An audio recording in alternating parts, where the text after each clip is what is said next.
What does your job involve on a day-to-day basis? And let's tackle the operational elements first. Who do you work with and what do you do? I often describe my job now and my role as split into operational and strategic. So operationally, both me and the other pharmacists and pharmacy technicians and the prescription clerks, who are a massive part of what we do in primary care, we have an operational day-to-day. So we're dealing with any kind of clinical query from any of the clinicians that work in the primary care network, whether that's doctors, paramedics, physios, nurse practitioners, practice nurses. We've got all of them. We've got a very forward-thinking primary care network that employs all the Ps, as they like to call it. So pharmacists, paramedics, physios, etc. So we do all the clinical queries. There could be anything, whether it's, can I use this in pregnancy? What do I do with this person with a really poor swallow? Or look, I've got this really complicated patient. I'd just like your clinical opinion as to what would be the best choice of medicines. Then we do all the prescription query, most of the prescription queries. So if you like, the technical prescription queries about patients, because remember that we are 40,000 patients across our primary care network.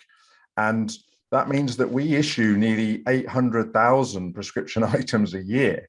So you can imagine that even though we've done lots of work on the prescription system, there's a lot of queries that come up. And remember that one of the ideas about pharmacists being funded by the NHS to work in primary care was to save GP time. And so undoubtedly, you do save time. But we are sensible about it, and we try to use the prescription clerks. We've empowered them, we've trained them more, and then we use the pharmacy technicians. I'm a big fan of the pyramid.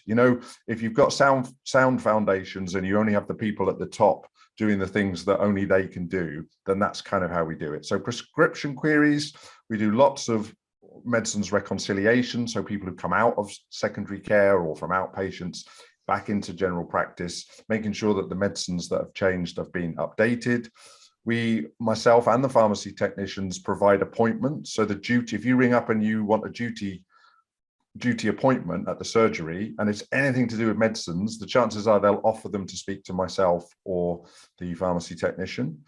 And then we do a lot of what's now called structured medication review, which is, if you like, the peak of the pyramid for what I do, where I'm talking to patients about their medicines and trying to find out what's important to them and trying to optimize their medicines, essentially. And at the same time, what the practice has understood, that because of my clinical skills and background, because I worked in the diabetic clinic and such like, is that I actually do their business of their chronic disease management at the same time. So if they've got diabetes and asthma and atrial fibrillation, instead of them having to come back and seeing the asthma nurse 3 months later and then the diabetic nurse 6 months later, I can actually do it all at the same time. So I have half-an-hour appointments. So that's my face-to-face structured medication review work. And we do a lot of work for care homes as well. Mm-hmm. And what about the strategic elements, planning future services, training, and so forth? And my leadership stuff, if you like, is the thinking. I've always said that thinking is very underrated in the NHS, but I do a lot of it. So you have to make time to think, you have to make time to listen, you have to make time to lead. Clinical leadership requires people to think about, how do I fit in with, I talk about this influence onion, where if you're a pharmacy professional working in primary care, you've got to think about all the people that you can influence, but all the people that also influence you, and how are you going to do that? So whether that's the clinical director or the business manager or the data analyst, we don't want people doing jobs as pharmacy professionals that could be done by somebody else in the practice. So I do a lot of thinking, a lot of strategizing, working out for the PCN, well, how are we going to deal with all these targets that we've been set by the NHS or set by the local Dorset CCG. I do my part in training. We're a training practice, so I do lots of training and mentoring. A lot of people need mentoring in relation to how they work, whether it's the new nurse prescriber, for example, or the paramedic, or a nurse assistant associate that we've got working with us. So I do a lot of that, so that I split my time into operational and strategic. Oh gosh, I like that. The influence onion. Could you explain a bit more about the influence onion?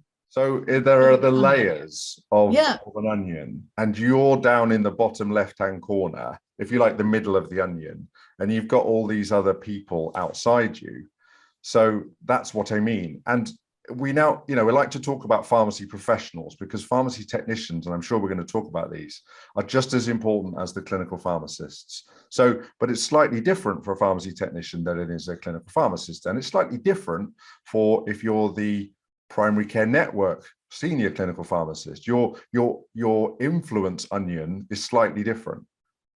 You mentioned pharmacy technicians there, so let's pick that up right away. Is there a role for pharmacy technicians in primary care networks? And if so, what is it? I'll go back to my pyramid.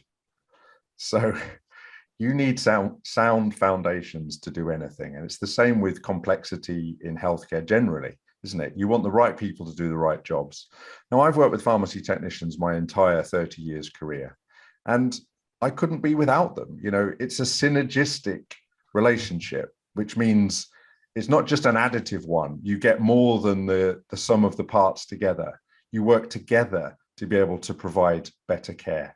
So, and one thing that's really quite important, and what primary care didn't understand with pharmacy technicians, I think, is that pharmacy technicians, in primary care, they think of technician as the technician who takes the blood, who does the ECG, okay, who does the Dopplers. Now, there's no clinical interpretation by that technician, but for pharmacy technicians, it's a clinical job. It's a clinical professional job. And therefore, it's getting the primary care to understand that they are not just technical, they are clinically able to interpret. So Darren, who's the pharmacy technician who's worked with me the longest, because I think I've already said this, I've got 40,000 patients. I've got 2.5 whole-time equivalent pharmacists, and I've got 2 whole-time equivalent pharmacy technicians. But Darren, who's worked with me the most for nearly 4 years, we've been sat next to each other, so it's been easy enough to train him up. So he's incredibly good at the technical parts of, because of the complexity and subtlety of medicines and the discharges and all the queries that come. But he's now able to, he's always been able to, but now I've been able to get the practice to understand that he can still clinically interpret things. He has a level, like we all do, he has a competence level at which it's not right for him to go beyond, but he's got skills, knowledge, and competence to do things that, I don't need to do. And general practice, I think, is really good at realizing that we don't want to get somebody to do something that can be done by somebody else. They're much better at that than in secondary care. So pharmacy technicians are absolutely paramount. And so you'll see that our balance is about half and half. So yeah, couldn't speak more highly of the need for pharmacy technicians to work in primary care. So in fact, this is a real career opening for pharmacy technicians. Absolutely it is, yeah. And the primary care network in which I work in were quick to understand, perhaps because I was able to sell to them, that they've been very, very supportive of understanding what pharmacy professionals, as in pharmacy technicians and pharmacists, can do for the practice and the PCN.